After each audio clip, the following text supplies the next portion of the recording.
That was the scene at Ground Zero just a short time ago. It's been 21 years since the 9/11 attacks. Queen Elizabeth once said right afterwards, "Grief is the price we pay for love." That was her message of support after that attack. Let's bring in our roundtable now. Former DNC Chair Donna Brazile is with us, New York Times White House and National Security Correspondent David Sanger, Washington Post political correspondent Mary Jordan, and former New Jersey Governor Chris Christie. Welcome all. Chris, let me begin with you. We're going to get to politics in just a moment. But Queen Elizabeth, a world leader for so long, but of a very different kind than Americans are used to. No hard power, really, in being a queen.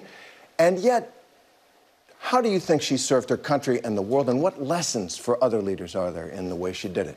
I heard someone say recently, and I agreed with it, she was her nation's mother. And she evolved into that, obviously, over years because she came into the job extraordinarily young because of the premature death of her father. But she provided a sense of stability, a sense of guidance, a sense of calm during some very turbulent times in Great Britain and the world. And so I think that's what she provided. And it's going to be very interesting to see her son. Now, remember, we knew nothing about her when her father died. She was not prepared to be queen.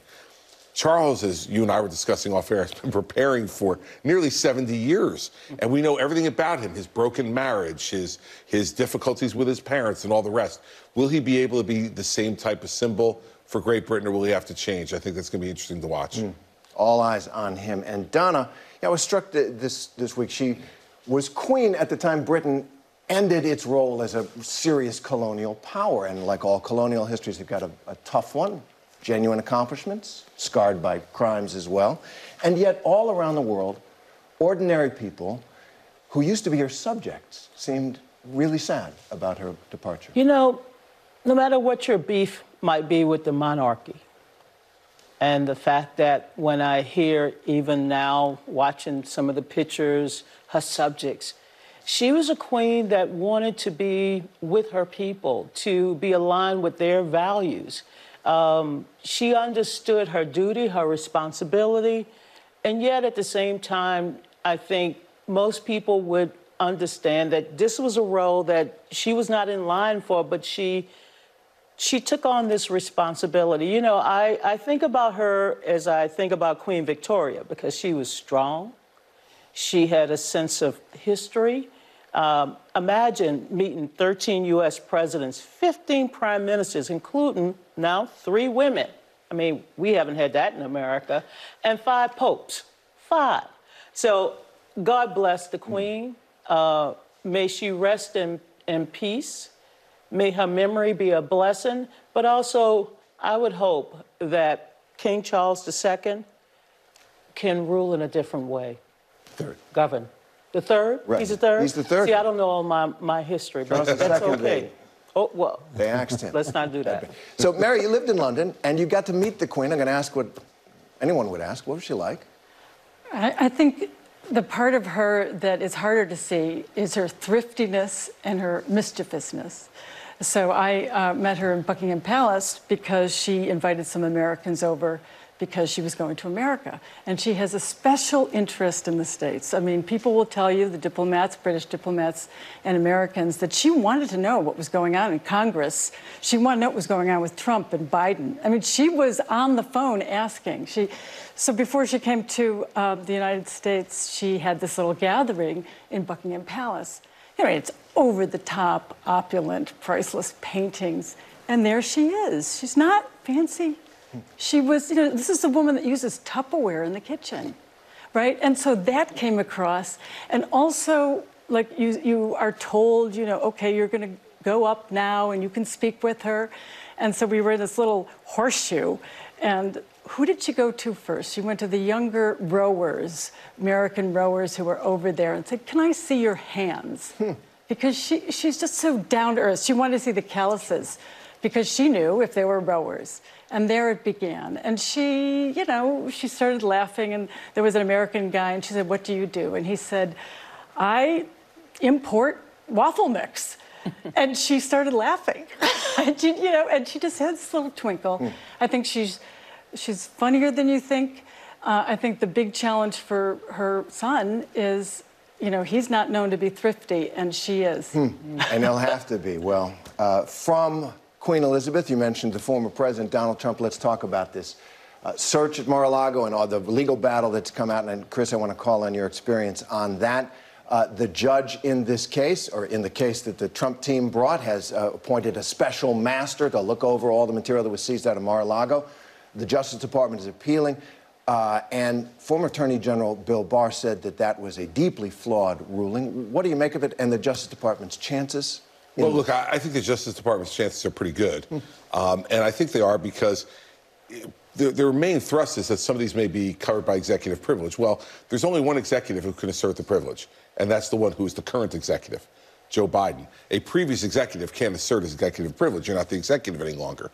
Biden will not assert executive privilege over these documents, and I think the idea that some of these documents are somehow attorney-client privilege is going to be a bit of a reach, and I think they're going to have to show, in some respect, they have a good faith basis to make that claim.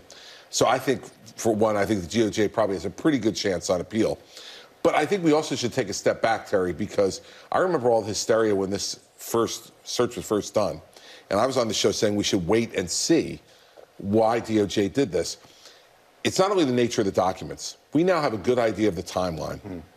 Yeah. This has been 16 months that the Department of Justice has been saying please, asking nicely, negotiating with his attorneys, taking a partial production, seeing a non-response to a subpoena. They had no choice, in my view, but to go in and take them because of the nature of the documents. I'll say one quick note.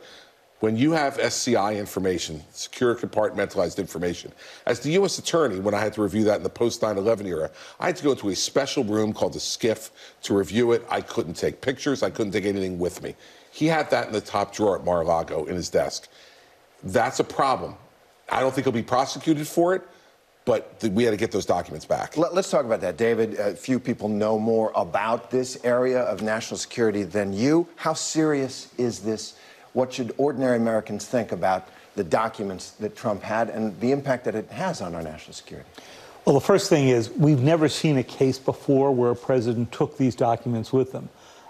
President Obama, when he was working on his memoirs, had to go ask for documents to be brought over, and they would be, in a special container, and as the governor said, examined in a SCIF or some secure position.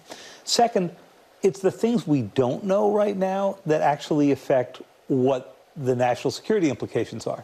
There are empty folders that seem to have held classified documents but had no classified documents in them. Were those already given back? Are they elsewhere? Are they on another Trump property? Did they get into the hands of somebody that did not have authority to go see them? Those are all the issues that, as you know, when there are other leaks not involving a president of the United States, there are bipartisan demands for investigation. The other oddity here is the president's, former president's claim, episodic claim, that he declassified all of these, for which there is, right now, no evidence. In fact, on those classified documents they recovered, they still had the cover sheet showing either secret or top secret or SCI, as the governor said. One would think if you went through a declassification process, those would be gone. Let's talk about the political implications of this, especially after President Biden has made MAGA republicanism, as he calls it, one of the central focuses of the Democrats' campaign, calling it extremist and a threat to democracy. And here's Donald Trump taking center stage again in some ways with this search and fighting it. Well, is that a good idea for Democrats to fight this on this ground in part? I think the president is trying to alert the American people that we have a threat, and that threat is the extremism. And the MAGA movement is an extremist movement that embrace conspiracy theories that do not support or adhere to the rule of law. But is that a winning political argument? The Democrats have so many things to campaign on. I was looking just the other day, and I'm like, my God, now I finally got a whole page, okay? So, yes, we're going to talk about the threats to our democracy. We're going to talk about what the Biden-Harris administration has done to improve American lives, over 9 million jobs created. everything is on the table, but the MAGA movement is a threat. I don't say Republicans. Chris, you know why? Because you're a common sense Republican. You're going to get him in trouble. No, I'm not. No, you're common sense. Yeah. We don't agree. You and I have differences, but you're not going out there marching up against the Capitol. When you were defeated, you left office. I mean, I was never defeated. By no, the way. but you know what I'm saying. When you ran for the presidency. Yeah. The point I'm making is that President Biden did the right thing in calling out these extremists. What do you think? I got 3 things on this. The first is, if the Democrats think that it's a winning argument for them in the midterms to do what the president did during that speech and personally attack the people who have supported Donald Trump, 74 million of them who voted for him in 2020, as a politician, I say, great, go get him. Go get him, Mr. President. Because what people don't like, Donna, in politics, and you know this, is people who govern against brand. He ran to be a uniter.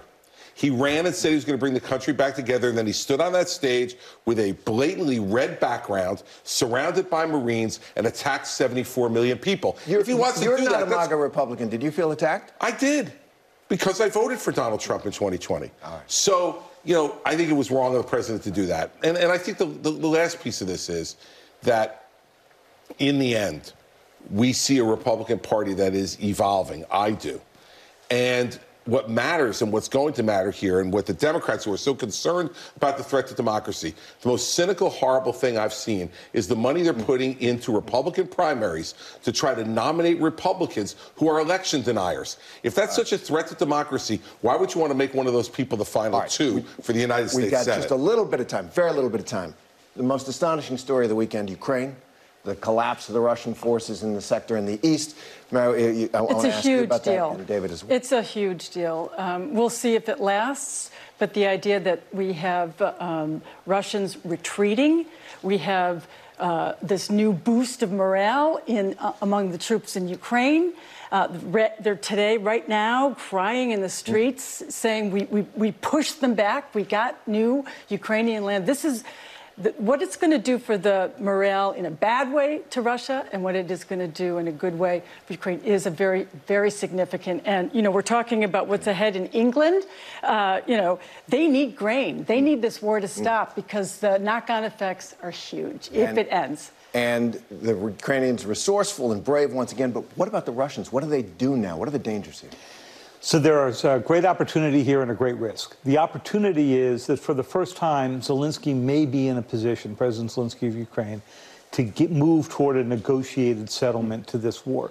He needed an upper hand to be able to do that, and Putin to be willing to do it. The other problem, though, is that Putin himself may overreact to this, and he has at various moments threatened the use of more extraordinary weapons. Yeah. Gotta go. Thanks to all.